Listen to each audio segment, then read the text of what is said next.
আমার নবী জানিয়ে দিলেন ১৫০০ বছর আগে আমার নবী জানতে পারলেন এটা তাদের দ্বারাই সম্ভব হবে না। কত দূরদৃষ্টি সম্পন্ন নবী, কেমন জ্ঞানী, কি জ্ঞান আল্লাহ দিয়েছেন।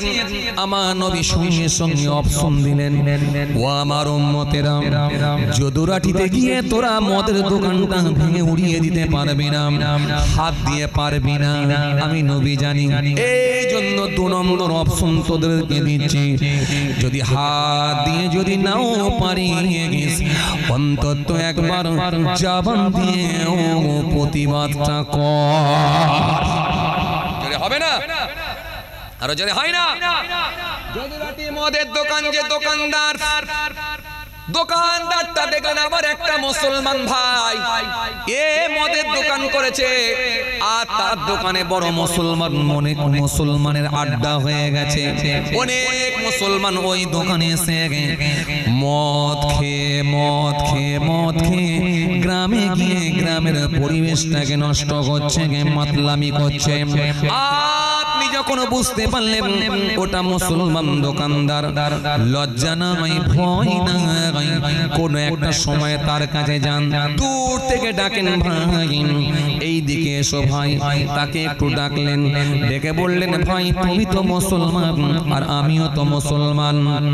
তোমার নবী আখিরি নবী হযরত নবী মুহাম্মদ মুস্তাফা সাল্লাল্লাহু আলাইহি সাল্লাম, আমার নবী হযরত নবী মুহাম্মদ মুস্তাফা সাল্লাল্লাহু আলাইহি ওয়াসাল্লাম, তোমার আল্লাহ যিনি, আমার আল্লাহ তিনি।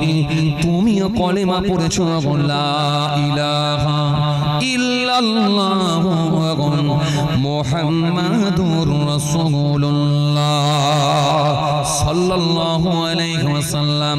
তুমিও কলেমা পড়েছো ভাই, আর আমিও কলেমা পড়েছি, কিন্তু তোমার ভেতরে কি এটা জানা নাই এটা হারাম জিনিস, হারাম জিনিসটা বেচা ওটাও হারাম। এই হারামে কোনোদিন বরকত হতে পারে না, তোমার কি এটা জানা নাই? কেন আমার আল্লাহ কোরআনের মধ্যে বলেছেন, ইন্নামাল খামরু ওয়াল মাইসিরু ওয়াল আনসাব ওয়াল আজলাম রিজসুম মিন আমালিশ শাইতান। কোরআনের মধ্যে আল্লাহ এক জায়গায় নয়, কম বেশি প্রায় 4 জায়গায় মদ সম্পর্কে আল্লাহ আয়াত দিয়ে হারাম করে দিয়েছেন। আল্লাহ ধাপে ধাপে 4টা আয়াত দিয়ে শেষে ক্লিয়ার করেছেন মদ তোমাদের জন্য হারাম। কেন রাসূলুল্লাহ যখন ঘোষণা দিয়ে গেছে হারাম, আর পৃথিবীর জমিনে কোনোদিন সেটা হালাল হবে না। আর নবী যেগুলোকে বলেছে হালাল, সেটা পৃথিবীর জমিনে কোনোদিন আর হারাম হবে না। চূড়ান্ত ফায়সালা আমার রাসূলুল্লাহ তিনি করে দিয়ে চলে গেছে। জোরে বলতে পারেন না? আরো জোরে হয় না? আল্লাহ নবী চূড়ান্ত ফায়সালা করেছেন। এই জন্য নবী বিদায় হজে ভাষণ দিতে গিয়ে বলেছিলেন, হে আমার সাহাবীরা, কম বেশি প্রায় 1 লক্ষ সাহাবী, 1 লক্ষ সাহাবীর মাঝখানে ওঠে আমার নবী বললেন, ও আমার সাহাবীরা শুনে রেখে দাও, জেনে রেখে দাও, আমার আল্লাহ আমাকে জানিয়ে দিয়েছেন, আর আমার আল্লাহ বলে দিয়েছেন, তোমার ওসিলাতে আমি আল্লাহ কিয়ামত পর্যন্ত দিনকে পরিপূর্ণ করে দিয়েছি। আর এর মধ্যে কোনো মাইনাস নাই, কোনো প্লাস নাই, কোনো কাট ছাট নাই, কম বেশি করার মতো কারোর ক্ষমতা হবে না। কারণ নবী শেষ, নবী শেষ, নবী শেষ। আনা খাতিমুন নবী লা নবিয়্যা বা'দি, আমি হলাম জগতের শেষ নবী, আমার পরে আর কোনো নবী আসবে না। নবী যেগুলো চূড়ান্ত ফায়সালা করে বলে দিয়ে গেছেন হারাম হারাম, যেগুলো বলেছেন হালাল হালাল, চলবে যেগুলো বলেছেন চলবে, যেগুলো চলবে না কিয়ামত পর্যন্ত কেউ চালাবার ক্ষমতা হবে না। আর শুনছেন কিছু বাপ? আসেন, আজকে পুরোটা কিন্তু বাঁচার ওয়াজ হচ্ছে। আসেন, খেয়াল করেন, লক্ষ্য করেন, যেখান থেকে ছাড়ছি ওখান থেকে একটু করে ধরে বোঝাবার চেষ্টা করছি, সীমিত জ্ঞান বুদ্ধি থেকে খুব ভালো করে বোঝাবো। তাহলে এক নম্বরে আপনি ভেঙে দিতে পারলেন না। এই মনে আছে তো? আবার আগে ফিরে এলাম, কথা মনে হয় বোঝেননি আপনারা, বুঝতে পারছেন? একটু আগের দিকে চলে এলাম, মনে করুন।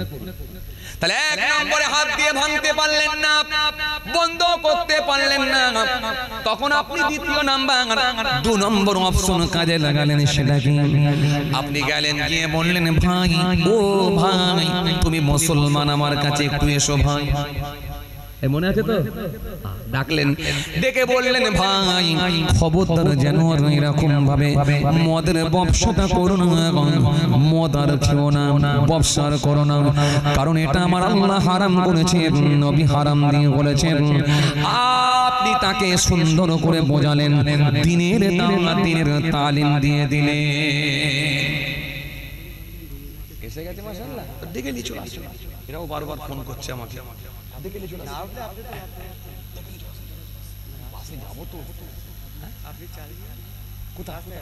আচ্ছা মাশাআল্লাহ, ফুরফুরা শরীফ থেকে আমার মামাতো ভাইজান আলহামদুলিল্লাহ তিনিও তাসরিফ নিয়ে চলে এসেছেন।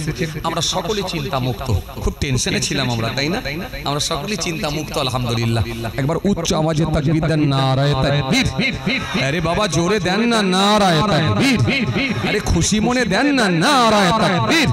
সিলসিলা মুজাহিদ জামা, আওলাদ মুজাহিদ জামা, আর দিবে বলছিলাম। ডেকে বোঝাবেন, ডেকে, আরে কথা বোঝে না মনে হয়, ডেকে বোঝাবেন।